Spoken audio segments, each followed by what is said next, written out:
ریاستی امور، ملک کے معاملات، تمام معاملات کو چلانے کے قوانین کو آئین، کانسٹیٹیوشن، دستور کہا جاتا ہے۔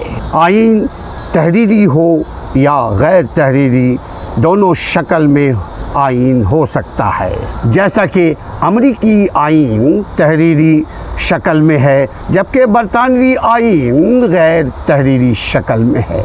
پہلے سعودی عرب کا بھی آئین غیر تحریری تھا، اب 1992 کے بعد سعودی عرب کا بھی آئین تحریری شکل میں آ چکا ہے۔ پاکستانی آئین تحریری شکل میں ہے، اس کے آرٹیکل کی تعداد 288 ہے۔ 288 آرٹیکلز آئین پاکستان میں ہے۔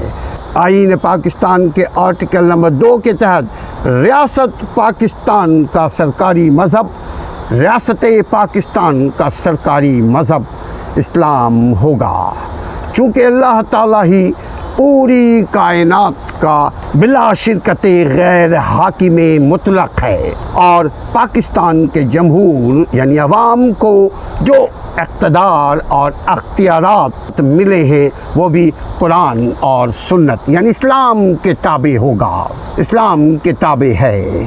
آئین کے آرٹیکل نمبر 41 کے تحت صدر کا مسلمان ہونا ضروری ہے۔ اسی طرح آرٹیکل 91 کے تحت وزیر اعظم کا بھی مسلمان ہونا بہت لازمی ہے۔ وزیر اعظم پاکستان کا بھی مسلمان ہونا لازمی ہے، ضروری ہے۔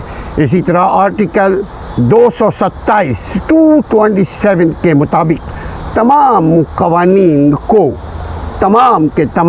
قوانین کو قرآن اور سنت میں دیے گئے احکامات کے مطابق بنایا جائے گا اور کوئی اس سے روگردانی نہیں کرے گا۔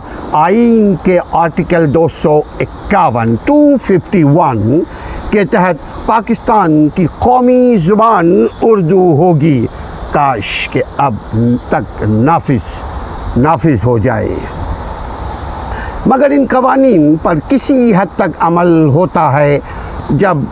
جب پیا چاہے تبھی عمل ہوتا ہے، ورنہ عمل نہیں ہوتا۔ یہ ہم سب جانتے ہیں۔ ہماری بدقسمتی ہے کہ قوانین کے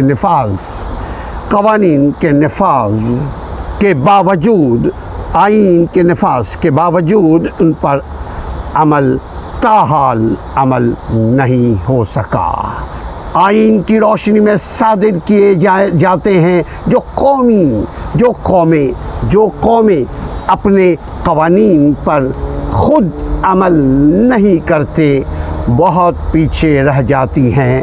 بدقسمتی سے قوانین پر عمل درآمد ہماری ترجیحات نہیں ہے، اور جب ہم قانون پر عمل نہیں کریں گے، جب ہم اپنے ہی بنائے ہوئے قانون پر عمل نہیں کریں گے تو ملک میں انارکی ہوگی، جس کی لاٹھی اس کی بھینس کا نظام ہوگا، اور کوئی بھی امن سے، چین سے، سکون سے نہیں رہ پائے گا، اور نہ ہماری انڈسٹری چلے گی، نہ عوام کی زندگی چلے گی۔